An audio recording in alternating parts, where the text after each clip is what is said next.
This is a special intro I've recorded for this video to say that I was in a rough place when recording this video, so even though I'm reading from a script, there's moments where I'm like stumbling over my words and struggling.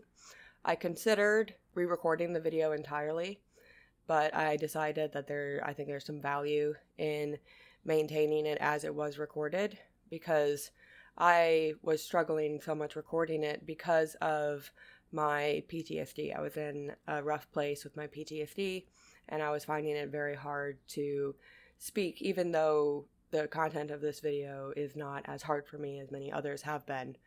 But this is a realistic depiction of what my life looks like and what it looks like inside my head. And I also want to stress that just because someone gets emotional or because someone struggles with what they're saying and how they're saying it, this doesn't undercut the value of what they have to offer and what they're saying. So I hope that you can see through this honest depiction of what it looks like when someone has PTSD and is struggling, is attempting to speak, and hear what I'm saying underneath. Thank you. Hey everyone, and welcome back to my channel. My name is Mara, and if you're unfamiliar, I'm a survivor of Christian fundamentalism here in the United States, including some time spent in Amish and Mennonite communities. To fully understand the Mennonites and Amish, this takes some history that isn't super well known. I'm going to jump all the way back to 0 AD, when Jesus, a Jew living in the Roman Empire, was supposed to have been born. He was a bleeding heart liberal who disagreed with both the Roman and Jewish establishments, cared for the poor, and hung out with the low-lifes of the time. Lepers, prostitutes, sick, and poor. He was not well liked by the establishment, hence his crucifixion around the time of 30 AD. Following his death, his disciples continued to spread his teachings, and the first Christian churches were born. The people who didn't like Jesus also didn't like his followers, so it was a really bad time to be a Christian. The severity of the persecution varied with the emperor in power, but Christians were a favorite to be put to death in the Colosseum. Women and children were eaten by lions as entertainment in between the big fights, and since Christians wouldn't fight, even the men who may have been able to become gladiators chose to die rather than take someone else's life. At this time, the first symbol of Christianity appeared, which was the sign of the fish. Christians used it as a code to identify one another, so the fish actually predates the cross as a symbol of Christianity. That's neither here nor there, but it's a cool bit of trivia. Christians eventually realized that their best bet to get out of persecution was to convert a Roman emperor into Christianity. They finally succeeded around 300 AD, converting Constantine I into Christianity, who made it a legal religion. The emperors following him then went back and forth on Christianity a little bit, but it managed to hold on and grow bigger. When the Roman Empire collapsed, the church was established enough by this point that it managed to fill the power vacuum. Fast forward another few hundred years to the War of the Three Popes, and the Catholic Church, as we now know it, appears in the Vatican in juxtaposition to the Eastern Orthodox Church in the Byzantine Empire. The Catholic Church managed to maintain hold on Europe despite the war, and afterwards wove itself even deeper into the fabric of European society. It's very important to note that the church then was nothing like churches now, and nothing like the Catholic Church now. It was a political power that asserted itself on the same levels as the rulers of European countries. It was an invading force, with churches popping up all over Europe, converting people into Christianity and keeping them by guilt or force. It didn't really matter. The Christians had to follow the guidance of the Pope, and the Pope had no problem disagreeing with kings and setting rules that undermined them. The church and the rulers of Europe were basically playing a chess game with serfs and poor laborers as pawns, and they didn't really care if the little people got hurt in the crossfire. Now let's get to a key player in the creation of the Mennonites and Amish, ironically, a big king with a big temper who could not keep his dick in his pants to save his life. King Henry VIII of England, who desperately wanted a son and a new wife. He showed that he was not above killing his wives to get out of marriage with them, but this wasn't really an option for his first wife, Catherine. She had been married to his older brother, the previous king, although their marriage was annulled, and she was important enough to politics of the time that killing her would have been an act of war. The Catholic Church did not allow divorce, only annulment if the marriage had not been consummated. And since Henry and Catherine had a daughter, Mary, and had been married for 20 years, it was obvious that annulment was not an option. So the king decides to make his own church, the Church of England, which was basically the same as the Catholic Church, except for that he could get divorced. He marries Anne Boleyn, has his second daughter, Elizabeth, and then famously chops off Anne's head. The rest of his wives don't really matter to this story, nor does the son that he eventually got. The establishment of the Church of England was the first time the Catholic Church had been challenged in hundreds of years. Protestants, by definition, are Christians whose views are not aligned with those of the Catholic Church, i.e. those protesting the Church. The reign of Bloody Mary after the death of Henry VIII and his son was a very bad time to be a Protestant. She hated the Church of England because her father had created it to divorce her mother, and she had been really badly treated before she became queen. She tried to stamp out everything of even mild dissent to the Catholic Church, including monks of the Catholic Church who taught that the earth was round. This was a time of horrific torture, and innocent people were murdered, some of them for their honest beliefs, and some for no reason. After this, though, Elizabeth I ascends to the throne. She was the half-sister of Mary, and the first of Henry VIII's children after his divorce, so she had been raised under the new Church of England until Mary took the throne. Elizabeth brought back the Church of England, shooed the Catholic Church back a little bit, and created a time of peace, which brought legitimacy to the first major Protestant church. The number one rule of fundamentalists is that no one can agree on anything.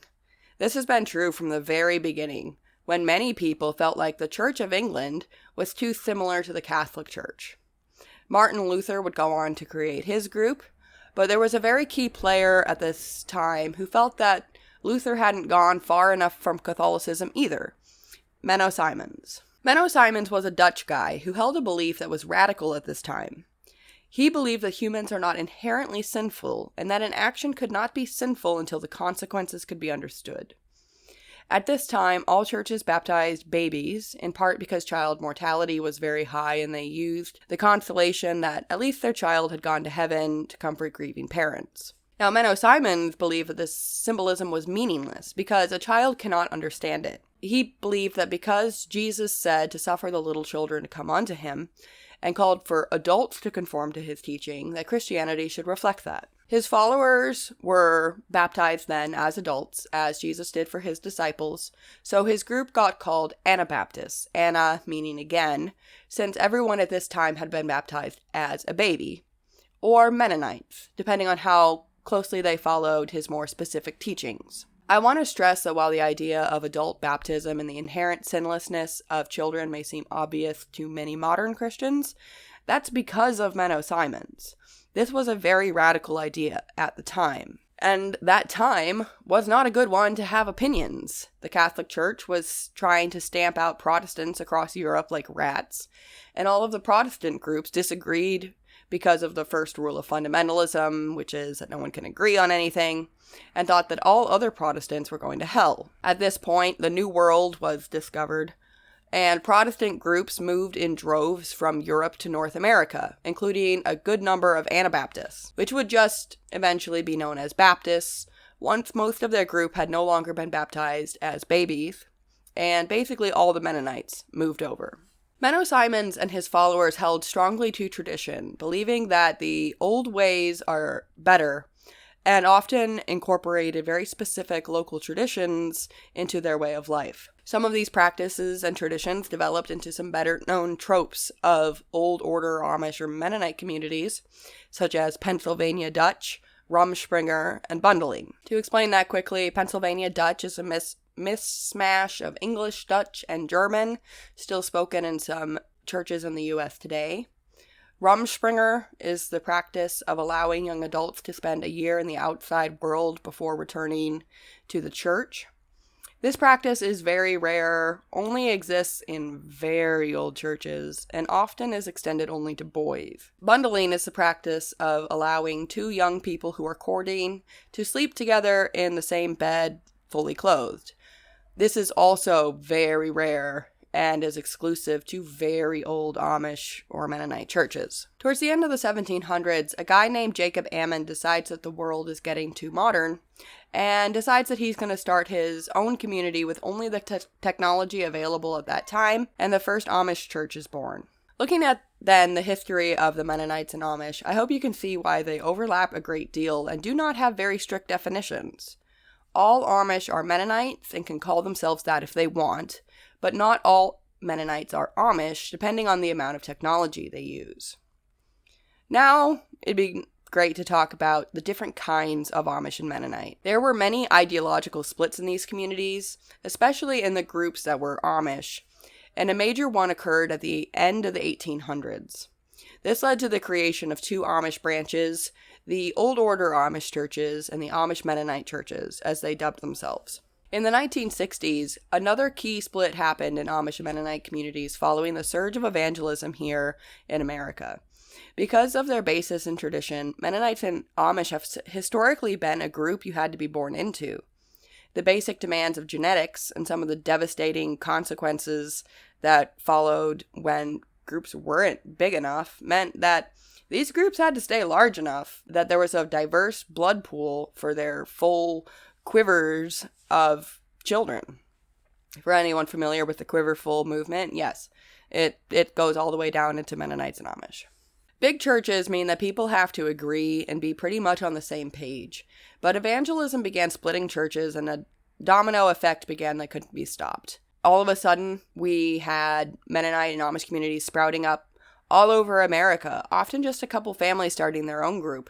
And in order to survive, they had to accept recruits from outside the Amish churches to marry in and keep the Amish bloodlines going. Now, we have evangelical Amish churches with no oversight, looking to take in and prey on as many lost souls as they can. And who were they recruiting? Well, a result of the 1960s evangelical movement was the creation of independent Baptist churches. These also split ad nauseum with no large overseeing body, free to impose whatever beliefs on their followers they wanted. This inadvertently created a pipeline for a mainstream independent Baptist searching with a better connection with God to slip right into the Mennonites and Amish, who now needed them to keep their families alive. This is how my family ended up in an Amish church. There are far more Amish and Mennonite churches, even just here in America, than could even be listed. Churches may exist for as short as months and may be disbanded or completely pulled into another group. But some old order Amish churches are still around. These include the Black and White Mennonites, which is a group of Amish who only allow their members to wear black and white, as colors are ungodly apparently. The Schwarzentroober Amish, the Lancaster Amish, the Beachy Amish, and several lesser-known groups. Most Amish and Mennonite communities fall into the newer orders, though. These groups are constantly moving, splitting, and evolving, which makes tracking the smaller factions just about impossible. Small churches are likely to have more extreme practices, but large churches have the weight of tradition behind them, so both can get away with basically whatever they want, as long as the outside world doesn't find out. Mennonite, especially, is a very vague term which doesn't mean much anymore. Mennonite churches range between the oldest order churches, which predate the Amish and use very limited technology, to fundamental Baptists who drive cars, use electricity, and require their women to wear doilies on their heads. In my experience, less technology generally correlates with less outside accountability, but the more mainstream Mennonites are not much better than their traditional counterparts.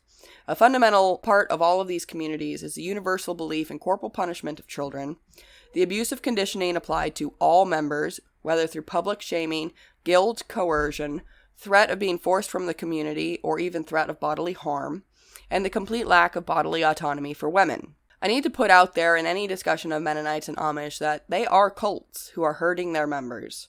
I've dedicated a video to just this point, so check that out for more info. The church that I was in, which I can't name specifically in order to protect some people that I love, descended from the Lancaster Amish, splitting off into the Stauffer Mennonites at the end of the 1800s, the Noah Hoover Mennonites in the 1940s, the Titus Hoover Mennonites in the 1950s, and then into what it would stay at in the 1970s. It struggled until the 90s when a new cult leader stepped in to straighten everyone out with brokenness, a word he enjoyed.